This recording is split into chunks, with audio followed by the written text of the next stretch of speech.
Bonjour, bienvenue à la radiostation Angrignon. On est très content de vous avoir avec nous ce soir. Merci beaucoup pour votre participation. Donc, on va commencer par des brèves présentations. Madame Claudia, je vous laisse vous présenter.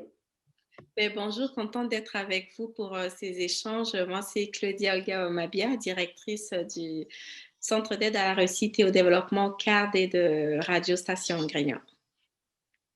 Ainsi que ma collègue Émilie. Donc, bonjour, Émilie Barbé, je suis étudiante à l'UQAM et je fais mon stage ici avec le CARD. Et ce soir, je vais être co-animatrice avec Ariane. Et moi-même, Ariane. Donc, moi aussi, je suis étudiante en deuxième année et stagiaire au CARD. Donc, pour vous mettre un peu en contexte ce soir, dans le cadre de la semaine, dans le cadre des journées de la persévérance scolaire, on a pensé qu'il serait intéressant d'interroger des intervenants qui sont proches des enfants. Enchanté, c'est Joël. Je suis enseignant de musique au secondaire. Je suis à l'école Saint-Henri depuis 3 ans. En fait, c'est ma troisième année. Puis avant ça, j'ai été un an à l'école Louis-Joseph Papineau. Puis j'ai étudié à l'UQAM en musique, en enseignement de la musique. Avant ça, en musique à l'Université de Montréal. Puis c'est ça. Dans le fond, moi, je suis encore étudiante, donc j'étudie au bac en éducation préscolaire puis enseignement primaire. Je viens de terminer mon stage 3. Puis actuellement, je fais de la suppléance presque chaque jour. Puis j'ai ma classe à chaque mercredi, c'est des sixièmes années. Puis c'est ça, quand je fais de la suppléance, c'est à tous les niveaux. Puis je suis à l'UQAM.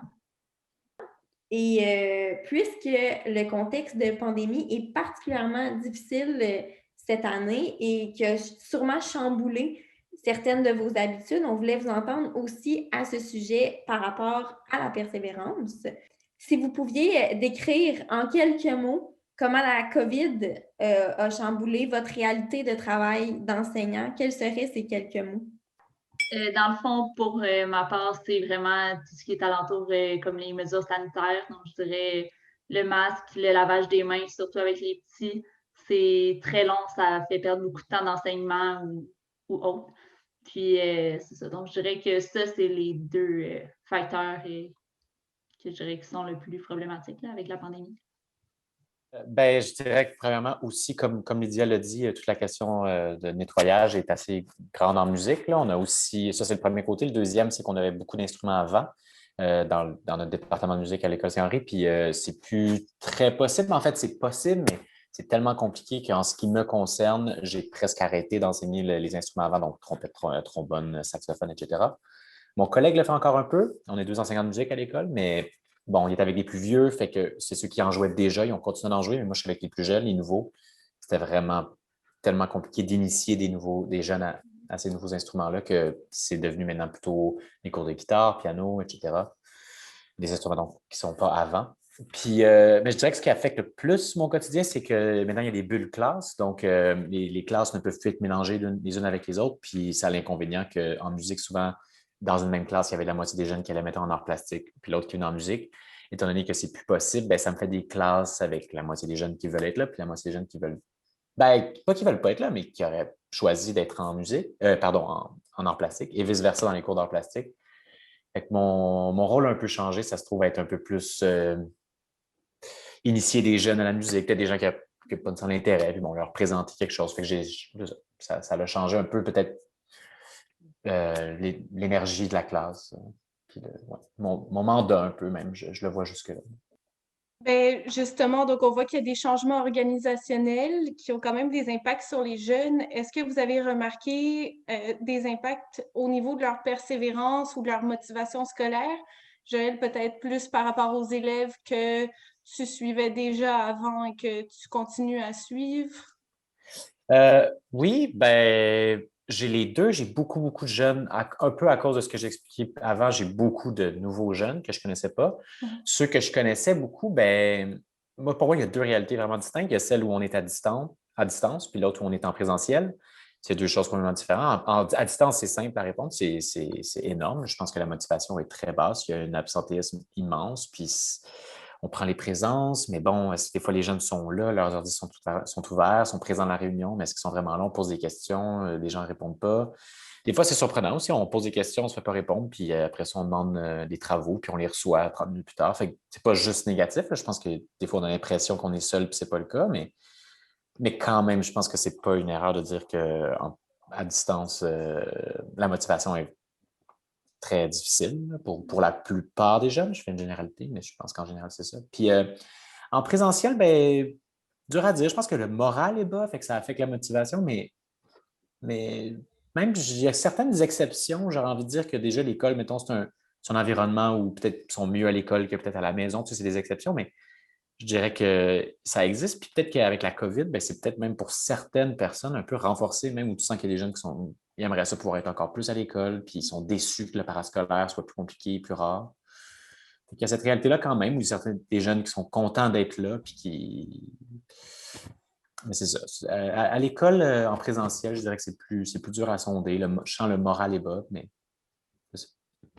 Lydia, au primaire, toi, comment tu... Parce que toi, ils sont toujours, dans le fond, en présentiel, là. Comment tu l'évalues, toi, ce rapport à la motivation-là?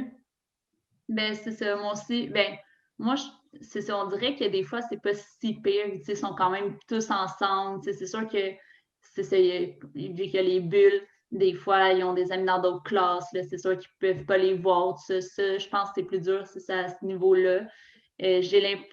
Ça dépend des milieux, mais des fois, moi, je trouve que tu sais, ça se ressemble pour la persévérance, peu importe. Là, dans le fond, sont là, sont contents quand même. Parce qu'il y en a justement que j'ai eu qui ont dû aller à distance, puis à distance, même chose que je le disais. Des fois, tu as l'impression d'être tout seul parce que tu parles, mais il n'y a pas d'interaction. Puis c'est ça. Donc, je dirais que à distance, c'est plus difficile, mais c'est ça, vu qu'au primaire, ils sont plus toujours là, à moins que la classe soit fermée, c'est peut-être plus facile à ce niveau-là qu'au secondaire. Moi, j'aimerais faire un commentaire. Au CARD, on soutient quand même les jeunes. On a un programme de soutien à la réussite éducative, notamment avec l'aide aux devoirs et leçons pendant la période scolaire. On a quand même remarqué, on parlait des changements en termes de persévérance, de motivation. Je voulais savoir, est-ce que vous avez observé, par exemple, par rapport aux résultats des jeunes, des difficultés au niveau des apprentissages, au niveau des échecs, c'est des constats qu'on a quand même fait pour beaucoup, surtout à la rentrée, au mois de septembre, on avait remarqué beaucoup de retard auprès des jeunes. Déjà, durant l'été, on avait eu un camp pédagogique de rattrapage et on voyait beaucoup de lacunes, même dans des petites notions que les jeunes étaient censés maîtriser déjà. Je ne sais pas, vous, de votre côté, peut-être plus, Lydia, vu que tu es plus dans l'enseignement des notions que les jeunes doivent assimiler. Est-ce que c'est un constat qui a été fait ou peut-être, Joël, les jeunes avec qui vous êtes en contact, est-ce que vous avez aussi remarqué, par exemple, en termes d'échecs ou en termes de difficultés dans les apprentissages? Moi, c'est sûr que dans le fond, puisque je suis suppléante surtout, j'ai plus ou moins observé. Avec ma classe, je sais que je suis dans un milieu qui est plus difficile. Donc, je dirais qu'en ce moment, ils sont vraiment en retard. L'enseignante qui est là les 4 autres jours, elle m'a dit essaie de faire le plus que tu peux, mais on n'atteindra jamais tout ce qui est dû pour dans le fond, je suis en 6e année, donc tout ce qui est dû pour la fin 6e année, c'est sûr qu'ils ne l'auront pas tout atteint parce qu'ils ont trop de retard. Donc, à ce niveau-là, je dirais que oui, ils ont vraiment beaucoup de retard. Oui, puis je pense qu'au secondaire, c'est la même chose. Je pense que les attentes ont été modifiées un peu aussi en réaction à ça. Fait est-ce que les élèves sont en situation d'échec? Non, mais je pense qu'il y a eu une adaptation.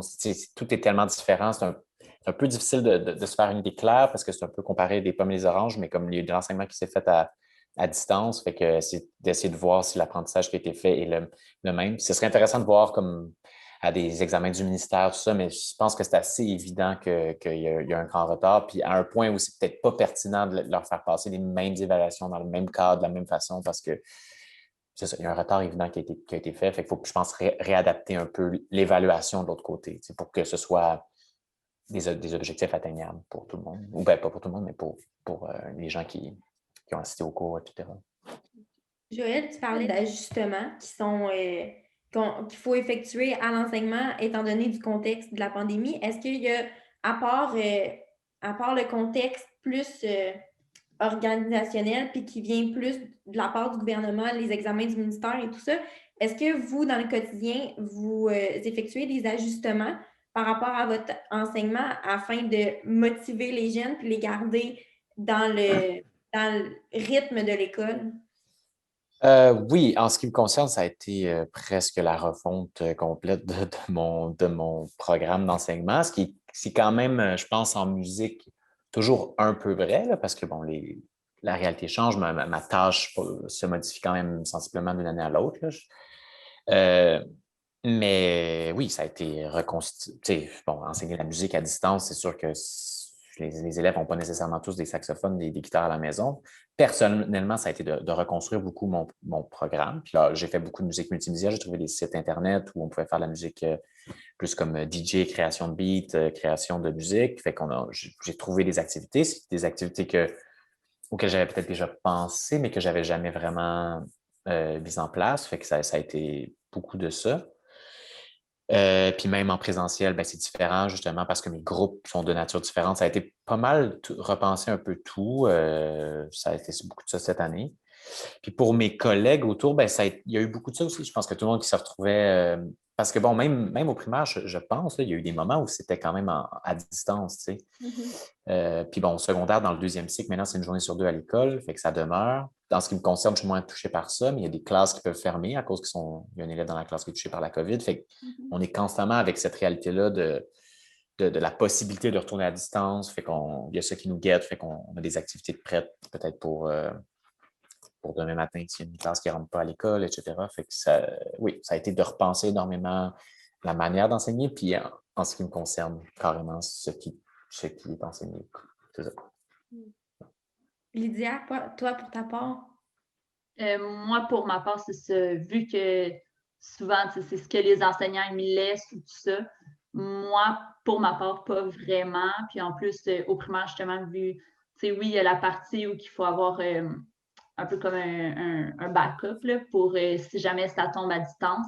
Mais sinon, vu qu'ils sont en présentiel, souvent, il n'y a pas de distanciation. Il y a les 5e, 6e années qui portent les masques, mais à part ça, il n'y a pas vraiment de changement à ce niveau-là. Je dirais, mais c'est pour ma part, c'est sûr que je ne suis pas dans la peau d'une enseignante qui est là 5 jours sur 5. Moi, j'ai une question pour Lydia. Est-ce que tu as eu à faire de la suppléance à distance? Parce que je me dis que ça doit être assez. Non, dans le fond, suppléance à distance, il y en a pas. Dans le fond, c'est ça peut-être au secondaire, mais moi, au primaire, j'en ai pas. Mais ma classe a fermé de 6e année. Il y a eu un cas de COVID. Puis, dans le fond, mercredi, ça va être la première fois que je vais faire à distance avec eux. Donc, ça va être à voir, là, mais j'avais art plastique, entre autres. Donc, je m'occupe de art plastique et de sciences. Donc, c'est sûr que pour les arts plastiques, on va peut-être plus toucher un peu à l'appréciation parce qu'ils ne pourront pas faire des arts. Donc, c'est ça. Je me suis ajustée dans mon horaire pour ça. Le mot qui ressort beaucoup, je pense, pour tout le monde en cette pandémie, particulièrement les enseignants, c'est l'adaptabilité, vraiment. Puis particulièrement, justement, les secondaires et les primaires, parce que si on prend comme exemple les universités, c'est quand même beaucoup plus simple parce qu'ils ont pris une décision, c'est à distance, puis les professeurs ont pu construire tout leur plan de cours comme ça. Et donc, eux, ils travaillent ils travaillent pas dans une incertitude que vous, les professeurs de primaire et secondaire, vous avez, parce que primaire, oui, c'est en présentiel, mais si il y a un cas de COVID dans la classe, ça ferme. Secondaire, c'est la même chose. Et en plus de ça, les secondaires 4 et 5, je crois, sont une journée sur 2 à l'école. Donc, ce qui ressort beaucoup aussi, c'est votre contexte d'incertitude. Oui, effectivement. Puis d'autant plus que, bon, à l'université, les élèves on s'imaginerait là par leur propre volonté. Alors qu'au secondaire, ben, les élèves sont tenus d'être là. Puis bon, en ce qui me concerne, je suis dans un milieu hautement défavorisé avec justement des grands défis en dehors de la COVID, des grands défis de persévérance sociale, de décrochage. Donc là, c'est ça, c'est des élèves que nous, on a la responsabilité un peu d'essayer de rendre les choses attrayantes, intéressantes, tout ça. Puis là, le contexte rend ça d'autant plus difficile. Fait que ce défi-là est doublé par le contexte.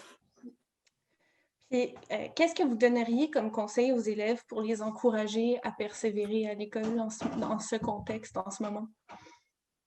Bonne question. C'est pas facile. Je pense qu'en ce moment, même moi, je suis un peu confronté des fois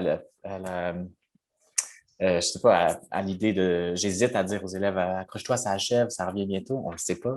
Fait qu'il y a un peu d'hésitation par rapport à leur dire, il reste un petit 3 mois d'incertitude. Puis bon, je pense que personne ne le sait. Fait qu'en même temps, je pense que ça reste une stratégie, là, de dire, ben, ça sera peut-être pas toujours comme ça. Là. On finit l'année comme ça, peut-être. Après ça, on va essayer l'année prochaine d'avoir un contexte un peu plus normal. Puis c'est ça. Sinon, de façon plus large, je pense que l'idée, c'est d'essayer de s'intéresser à des choses à l'école. Tu sais. Je pense que oui, c'est important de réussir toutes les matières clairement, mais après ça, je pense que ça c'est peut-être plus une opinion personnelle, mais bon, je pense que ça passe beaucoup par s'intéresser à des choses. Tu sais, c'est d'aller voir avec le jeune, qu'est-ce qui, toi, t'intéresse? C'est quoi les matières où toi, tu réussis peut-être un peu mieux ou tu as envie de le faire, puis d'aller l'intéresser à ces sujets-là en particulier, plutôt que de dire, bon, tu as la difficulté en français, on va juste taper sur ce clou-là. Je pense que c'est pas que c'est pas important d'insister sur les difficultés, mais aussi d'aller un peu alimenter les côtés positifs. Je pense que ça passe par ça. C'est vrai en dehors de la COVID. Puis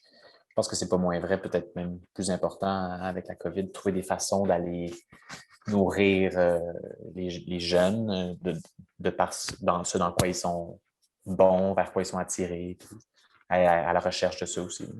C'est ce que je pense de ça.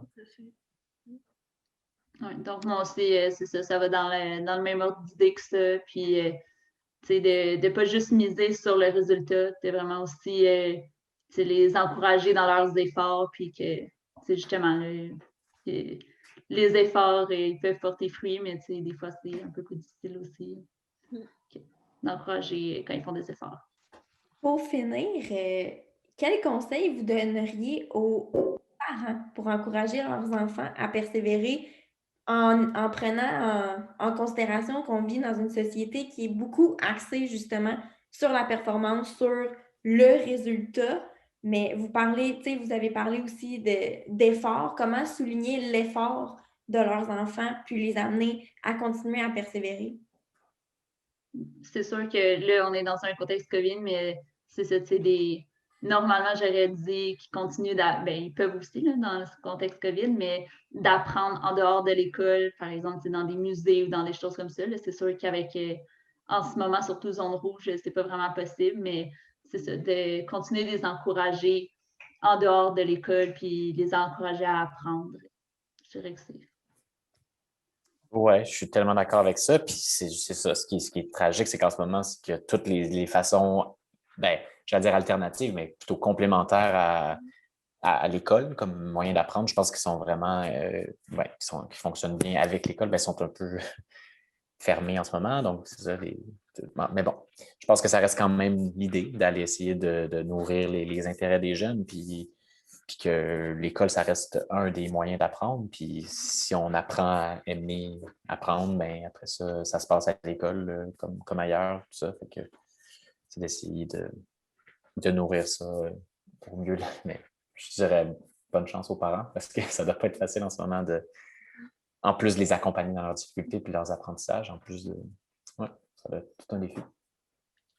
On est au moment des conseils. On a donné des conseils aux élèves, aux parents, mais je pense aux autres intervenants des organismes communautaires qui travaillent avec les jeunes, notamment par exemple ceux qui travaillent dans des programmes d'aide aux devoirs ou de soutien en accompagnement scolaire, qui sont là pour soutenir tout le travail que vous, les enseignants, vous faites à l'école. Quels sont les conseils que vous donnerez à ces intervenants-là, sachant que parfois c'est pas évident, les jeunes, on parlait beaucoup de la motivation, de la persévérance. Et aux intervenants, quels conseils vous donnerez? Bonne question.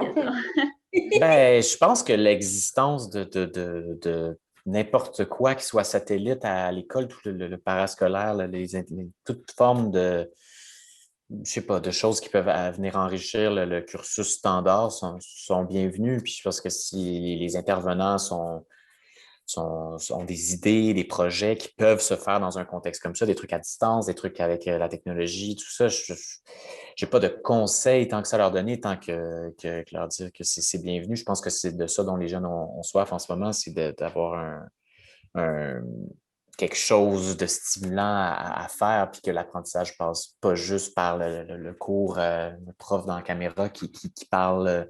Ça fait que quoi que ce soit, de l'aide aux devoirs aussi, c'est interactif. Ça peut être des fois, les groupes sont un peu plus restreints, fait qu'il peut y avoir une interaction un peu plus étroite. Puis je pense que c'est important, ça l'a toujours été, mais comme c'est essentiel en ce moment que les jeunes qui sont en difficulté puissent avoir ce genre d'aide-là ou de support-là. Fait que, ouais, j'ai pas de conseils, juste c'est pas moins important maintenant que la COVID est là, au contraire. Moi aussi, ça serait pas mal ça aussi. Bon, écoutez, la radio Station Grignon vous remercie énormément pour votre temps et votre collaboration ce soir. Et je pense que de la part de tout le monde, on vous dit que votre travail est vraiment essentiel et bravo pour toute votre innovation et votre travail acharné en cette pandémie. Merci. Merci beaucoup. Merci à vous. Merci. Merci, au revoir. Merci, au revoir. Radio Station Angrignon, un projet développé par le Centre d'aide à la réussite et au développement, réalisé grâce au financement de plusieurs partenaires.